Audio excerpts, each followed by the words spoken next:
में आप सभी का स्वागत है। मैं जागृति मिश्रा आज देश भर में यूनिफॉर्म सिविल कोड एक मुद्दा चर्चा का विषय बना हुआ है। यहाँ पर हर एक कोई अपनी अपनी बात रखना चाह रहा है। इस विषय की हम संसद में भी सुनाएंगे। आइए सबसे पहले हम आपको बता दें कि आखिर यूनिफॉर्म सिविल कोड है क्या। देश में रहने वाले सभी नागरिकों के लिए कानून नहीं है, चाहे वो किसी भी धर्म से ताल्लुक रखते हो। शादी, तलाक, जमीन जायदाद के बंटवारे में भी एक ही जैसा कानून लागू होगा। ध्यान देने वाली बात तो ये है कि हमारे देश में सभी धर्मों के पास अलग अलग पर्सनल लॉ है, परंतु सिविल कोड आने से एक ही लॉ होगा। ध्यान आइए इस विषय पर और अधिक जानकारी के लिए हम आपको ले चलते हैं उत्तर प्रदेश के प्रतापगढ़ शहर में, जहाँ हमारे रिपोर्टर मौजूद हैं। जी मैम, बताइए कि एक समान नागरिक संहिता को लेकर लोगों को मन में क्या प्रतिक्रिया है और उनकी क्या उत्साह है। धन्यवाद जागृति। मैं जहाँ पर खड़ा हूँ यहाँ पर लोगों की अलग अलग राय देखने को मिल रही है। अधिकतर लोगों का कहना है कि एक समान नागरिक संहिता कानून आ जाने से इसमें सभी को समानता मिलेगी और इससे एकता को बढ़ावा मिलेगा। भारत की छवि एक धर्मनिरपेक्ष देश की है, ऐसे में कानून और धर्म का आपस में कोई लेन देन नहीं होना चाहिए। इससे राजनीति में भी बड़ा बदलाव आएगा। वोट बैंक और ध्रुवीकरण जैसी राजनीतियों पर लगाम लगेगी। ऐसे में देश भारतवासियों का कहना है कि एक समान नागरिक संहिता कानून Pakistan, Indonesia, Malaysia, Sudan, Egypt जैसे देशों में पहले से ही लागू हो चुका है, तो इसे भारत में लाने से ही नहीं मिलेगी। स्वतः मैं जहाँ पर खड़ा हूँ यहाँ पर मेरे साथ कुछ शिक्षक और छात्र छात्राएं मौजूद हैं। इस चलते इनसे बात करते हैं और उनके बारे में इसके बारे में इनकी जानकारी देते हैं। क्या कहना चाहते हैं? जी मैम, जैसा कि आपने बताया कि यह कानून कुछ देशों में लागू हुआ जो कि धर्मनिरपेक्ष नहीं थे। चूंकि ये संविधान की प्रस्तावना में साफ साफ कहा गया है कि भारत एक धर्मनिरपेक्ष राष्ट्र है। यह कानून सभी धर्मों के समान अधिकारों की वकालत करता है। इस कानून के आने से सभी धर्मों को एक प्रकार से समान अधिकार भी प्राप्त होगा और समस्त भारतीयों में एकता की भावना का संचार होगा। कुल मिला के 100 बात की एक बात करना, यह कानून सही मायने में भारतीयों को भारतीय बनाएगा। जय हिंद। बहुत बहुत धन्यवाद सर। बहुत बहुत धन्यवाद इमरान, हमें जानकारी दी। चलिए अब आपको सीधा ले चलते हैं संसद सत्र जहाँ पर हमारे वन नेशन वन इलेक्शन पर लोकसभा में बातचीत हो रही है, जिसमें पक्ष और विपक्ष दोनों दलों के सांसद लोकसभा अध्यक्ष के सामने अपना अपना पक्ष रख रहे हैं। माननीय सभापति पधार रहे हैं।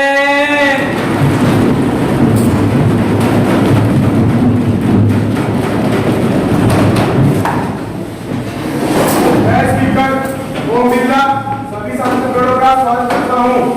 आज के मुद्दे पर चर्चा प्रारंभ की जाए जो एक राष्ट्र एक चुनाव से संबंधित है।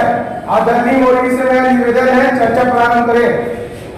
Now, Mr. Narendra Modi is going to put his points on the topic. सबसे पहले मैं स्पीकर महोदय को हृदय से धन्यवाद देता हूँ। वन नेशन वन इलेक्शन ये सिर्फ चर्चा का विषय नहीं, बल्कि ये भारत की जरूरत है। हर कुछ महीने कहीं न कहीं भारत में बड़े चुनाव होते रहते हैं। ऐसे में वन नेशन वन इलेक्शन पर गहन अध्ययन और मंथन आवश्यक है। इसके साथ ही हमारे पीठासीन अधिकारी काफी मार्गदर्शन कर सकते हैं। सबसे पहले हमें रास्ता बनाना होगा। इसके साथ ही लोकसभा हो, विधानसभा हो, पंचायत चुनाव, हमें हर एक के लिए एक ही वोटर लिस्ट काम में आए। हम खर्चा क्यों कर रहे हैं? हम समय क्यों बर्बाद कर रहे हैं? हमें समय बचाना है। हमें इन तीनों के लिए एक ही वोटर लिस्ट में काम चलाना हो। कुल मिलाकर स्पीकर महोदय, मैं यह कहना चाहूंगा कि चुनावों पर होने वाले खर्चों को बचाकर हम इनका उपयोग कल्याणकारी योजनाओं में कर सकते हैं। इसके साथ ही हमारे संविधान निर्माताओं ने जो कल्याणकारी राज्य के लिए स्वप्न देखे हैं उसे हम साकार कर सकें। धन्यवाद।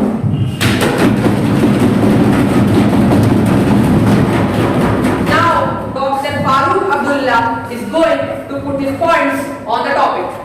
मैं doctor Farooq Abdullah Jammu Kashmir national conference से श्रीनगर का सांसद हूँ।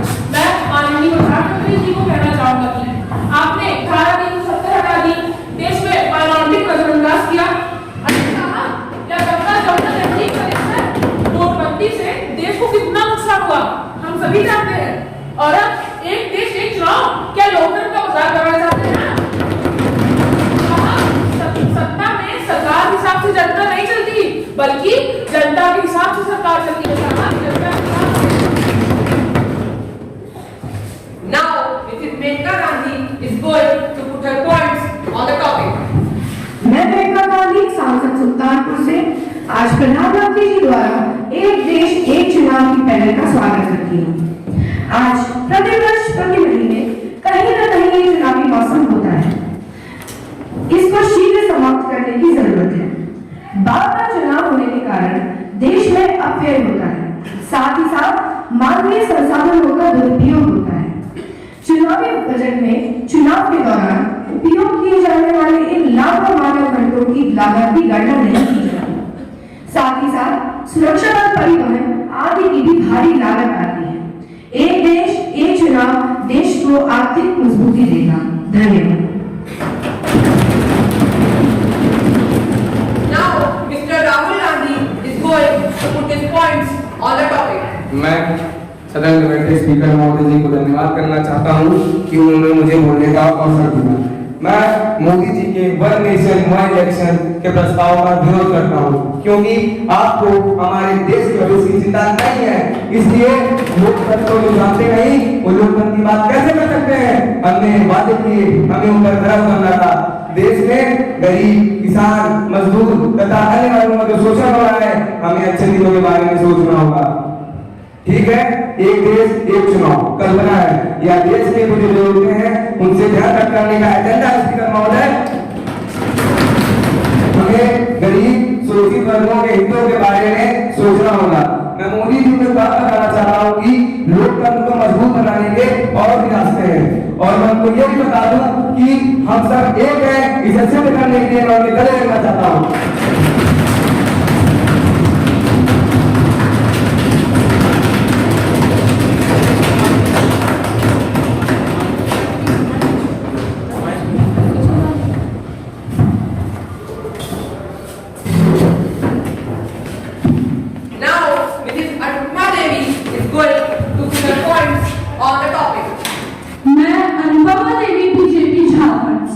I would like to talk on the topic of delayed election result.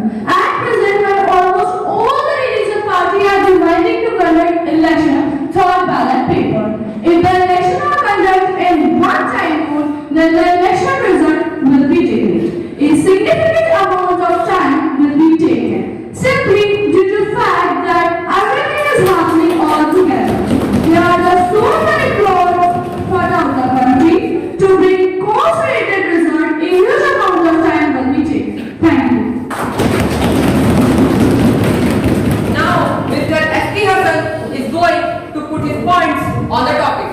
मैं S.T. हसन मुरादाबाद का सांसद स्पीकर महोदय को धन्यवाद कहना चाहता हूँ, जिन्होंने मुझे बोलने का अवसर दिया। पहले नोटबंदी, फिर एनआरसी, आखिरी अब सरकार क्या चाहती है? गरीब जनता की आवाज दबाना। भला इतने बड़े देश में एक चुनाव कैसे हो सकता है? अरे आपको भारत देश में उपचुनाव कितने होते हैं? मैं समाजवादी पार्टी की तरफ से इस प्रस्ताव का विरोध करता हूं।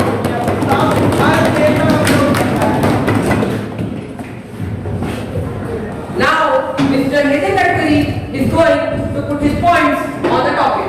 आदरणीय सभापति महोदय, मैं इन तर्कों से माध्यम से अपनी बात को रखना चाहता हूँ। एक राष्ट्र एक चुनाव एक निर्मित भारत की नींव रखने के साथ ही साथ सही मानने में मैं भारतीय को भारतीय होने का एहसास दिलाता हूँ।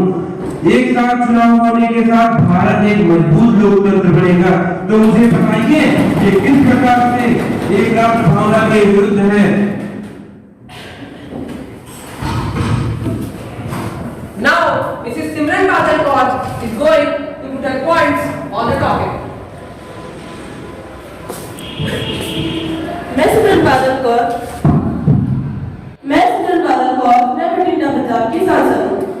आज मैं एक देश के चुनाव के विषय में अपनी बात रखना चाहती हूँ। एक देश में सभी चुनाव एक साथ करना लगभग असंभव है। ये ठीक नहीं है। हमारे Punjab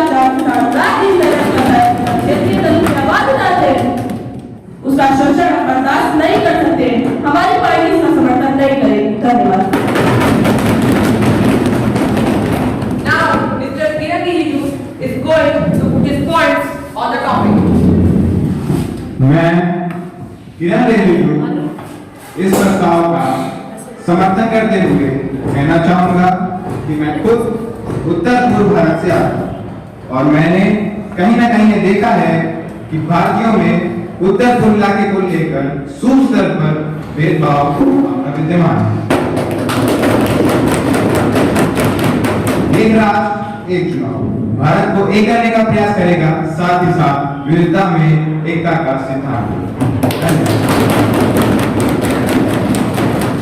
Now, Mrs. Mahua Mohitra is going to put her points on the topic. मैं Mahua Moitra, member of parliament Krishnanagar West Bengal से इस प्रस्ताव का पुरजोर विरोध करती हूँ। इसके लिए मौजूदा विधानसभाओं के कार्यालयों में मनमाने ढंग से कटौती करनी पड़ेगी। Even a dream in the state or in the Lok Sabha is slow, only the great issue will happen. I will again for holding the election unnecessarily. National Party want to build the voice of this small party. हम भले ही क्षेत्रीय पार्टियों को represent करते हो, लेकिन आम आदमी की आवाज उठाना हमारा ही काम है। फैक्टरों की आगे Now, Mrs. Smriti Irani is going to put her points on the topic. मैं अपनी पार्टी की बात करना चाहूंगी। हमारी पार्टी ने जो भी कानून बनाए हैं वो देश को संभालने वाले हैं, देश को मजबूती प्रदान करने वाले हैं। कांग्रेस ने तो हमेशा विभाजन की राजनीति की है। सत्ता को मात्र ही देश का बंटवारा करा दिया, उसके बाद देश के नागरिकों को अलग अलग कानून देकर बांट दिया। हम भूतकाल की गलतियों को हटाते हैं, नए भारत से नई तस्वीर बनाना चाहते हैं। क्या आप कुछ नहीं जानते इसी को कश्मीर में इतना बदलाव आया है, नोटबंदी से कितनी कालाबाजारी खत्म हुई है, 3 तलाक कानून बनने से कितनी मुश्किलों को आधार मिला है। इसी प्रकार एक राष्ट्र एक चुनाव के आने से देश की कानून व्यवस्था को ताकत मिलेगी। Now, Mr. A. Rajashri is going to put his point on the topic. First and all, I am thanking the Mr. Speaker to giving me the opportunity to speak in the Parliament. It is A. Rajashri from the DMK party in Nilgiri, Tamil Nadu. One nation, one election. How is it possible? State assembly elections are generally fought on more inherited related problems such as legislation, education, order, and the healthcare, and the visual services such as water, electricity, etc. Simultaneously, the elections can affect the voter judgment. Now, Mrs. Sangeeta Azad is going to put her point on the topic.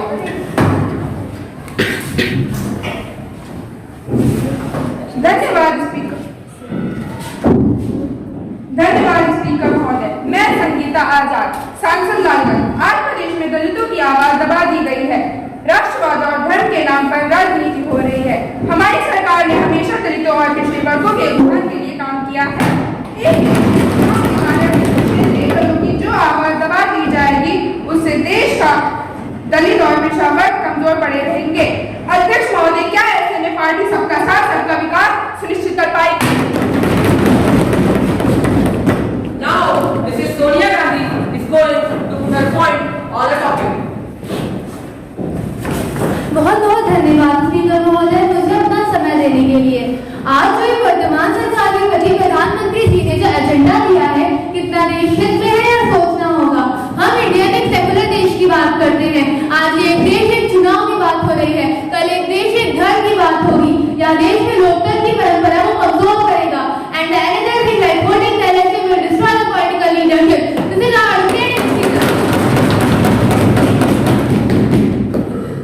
Now, Mr. Rajnath Singh is going to put his point on the topic. मैं रक्षा मंत्री राजनाथ सिंह यह समझता हूँ कि एक राष्ट्र और एक चुनाव पूर्ण राष्ट्रीय है। यह देश के आर्थिक और राजनीतिक क्षेत्र में मजबूती प्रदान करेगा। आज बिहार जैसे राज्यों में चुनाव से संबंधित बजट की लागत 300 करोड़ रुपए है। वर्ष 1967 तक भारत में एक साथ ही चुनाव होते थे।